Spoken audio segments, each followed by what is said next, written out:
What's up, crafters? My name is DT, I'm a paper designer, and welcome back to my workshop. For today's project, we are going to do something that I've been wanting to do for quite a long time now. And as you've probably seen from the title of this video, we are going to be making Majora's Mask from the Zelda series.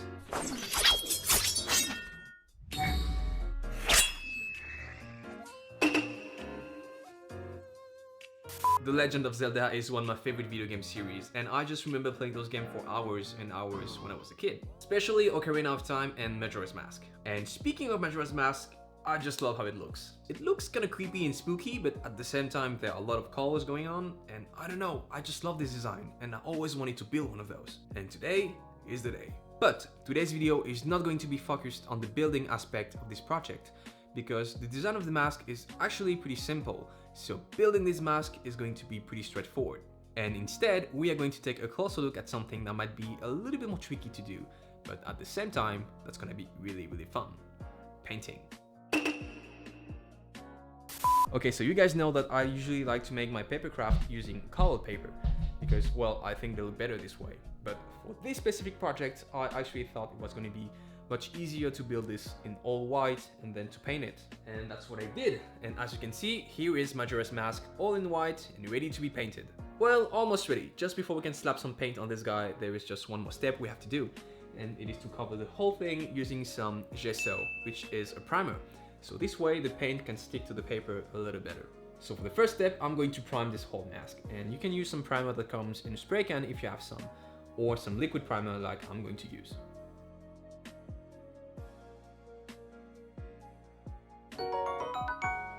Okay, so I just finished doing the first base coat, and now I am ready to do some painting. And I think I'm just going to start with some yellow. And as you can see, I have some reference images right in front of me. And I guess we're going to start by painting those yellow spikes.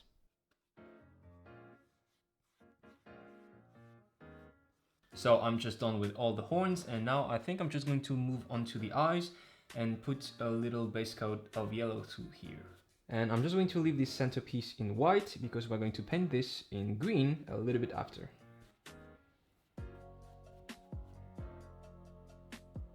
And as you can see, we are going to paint the center of the mask with some red and some purple. And I think I'm just going to try to sketch this kind of like butterfly looking shape that goes around the eyes and onto the mouth. So this way we can separate the red and the purple section on the mask. So I'm just going to take my pencil and try to sketch this shape as best as I can. And again, you guys don't have to really worry about doing something that looks too symmetrical, because I think this mask is supposed to look, you know, hand painted. So it doesn't have to be perfect. Oh, and one of the things I've noticed while I was looking at the reference photo is that there is actually a rectangle piece that goes above the eyes. Oh, and don't forget to leave some space between the orange section and the red section so we can trace those yellow triangles after. Okay, I think it looks pretty good. So now I'm ready to paint this section in red, this in purple, and those two rectangle pieces over here in orange.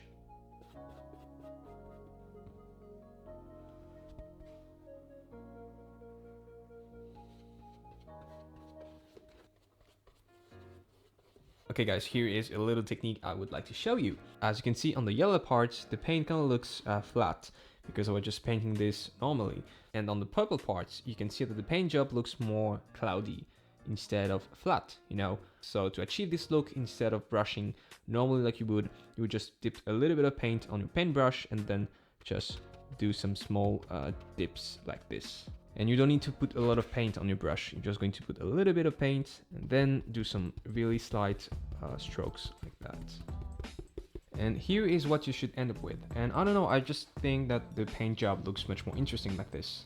But of course you can just paint it the way you'd like it to be. And here is what I got so far, and it's looking pretty cool, but there is actually one piece that I forgot to do. There is a green piece that goes on top of the purple piece here. And as you can see, I forgot to draw those on my mask because I didn't saw them on the previous image reference. So I'm just going to quickly add those, paint those green, and then we're going to move on to the mask. And then I'm going to paint the center of the eye with that green. And I think that's about it for the base coat. And as you can see, the mask is already looking really colorful, and I'm loving this. And I think we're going to move on to the spikes that we are going to do some dry brush on. And for the next step, we are going to need some paint and some brush. And if you guys can find a brush that is a little bit thicker like this one, I think it's going to work a little better. So we're going to start from the second spike from the bottom, and this one is going to be green. Just like we did on the purple section, all you want to do is to put a little bit of paint on your brush and then slowly tap it onto the spike. And we're going to try to achieve a really nice gradient effect. So at the top of the spike, the paint is going to be thicker. And as you will get closer to the bottom, the paint will slowly fade away. Just like so. Now I'm going to move on to the first spike that is blue. And the last one that is red. And I'm just going to apply the same technique until I have this. Now for the eyes, we will need some orange. And first I'm going to trace a really nice and thick line at the bottom. After this, I'm just going to do some dry brushing to nicely merge the orange and the yellow sections together. So here is the new eye and the old one. Now I'm gonna sketch the details on the mask, and I'm going to start with the black lining around the eyes.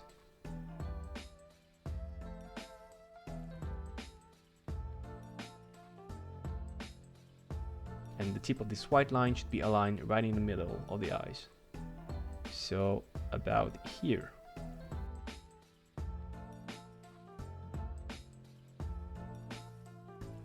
Now I'm going to trace this white line.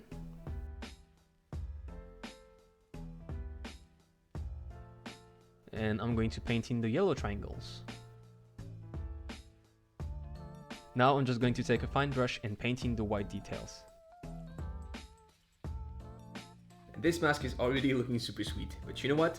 We are going to do something now that is going to make all the colors pop even more, and that is by adding the black lines. Just try to keep your hand steady and take your time.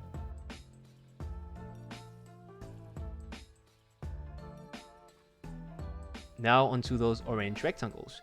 You're gonna wanna paint 4 black bars on the bigger side and 2 bars on the smaller side.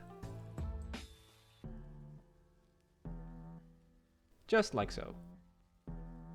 And this is how your mask should be looking like now. And as you can see, putting up all the black lines really make all the colors pop, and the mask looks even cooler now. But I think I'm just going to do one more step before I'm done with this mask, because right now it looks really clean and really pristine, and I do want to make it look like it's more aged. So that's what I'm gonna do in the next step. So now I'm just going to take a little bit of black paint, just a very small amount. So I'm gonna dip my brush into the water so the paint is a little bit more liquid. And then I'm just going to dip my brush onto my paper here so that I'm taking away as much paint and water as possible. And you just want to keep the least amount of paint and water on your brush as possible, so that this way, when you're going to brush on your mask, you should have some very fainted black lines, just like that.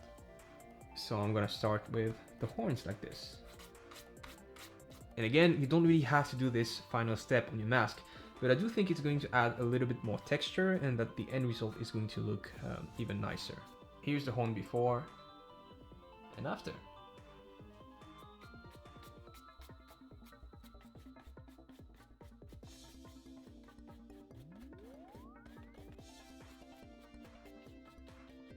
And now for the final touch, we are going to add those circles on the mask.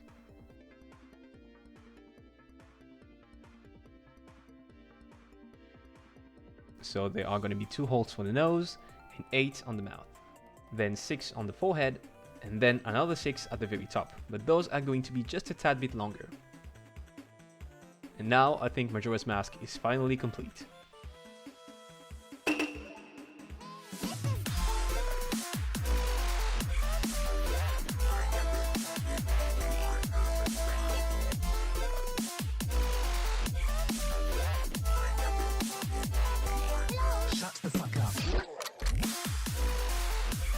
Guys, I don't know what to say. This mask looks flipping amazing, and it ended up turning out even better than what I had anticipated. I mean, seriously, look at all those colors. As you guys may know, usually when I'm doing some Papercraft, I like to use colored paper, because it usually looks better. But for this mask, as I said in the beginning of this video, I wanted to use some paint because, well, this mask is really colorful, and I thought that by only using some colored paper, I wouldn't be able to replicate those intricate motifs and those really sweet color blending here, like on the eyes and in the purple shading like you saw me doing in the video. And anyway, I just wanted to do something a little bit different this time, and in the end I think I made the right decision. And then again, the templates to build this guy are available on my website, and if you've never done any paper crafting before, you will find a link to my tutorial series in the description down below. Anyway, I hope you guys enjoyed this video. Please like, subscribe, and tell me in the comments what you'd like to see me build next time. You guys can follow us on Facebook and Instagram, and until then, I will see you in the next workshop. Iko.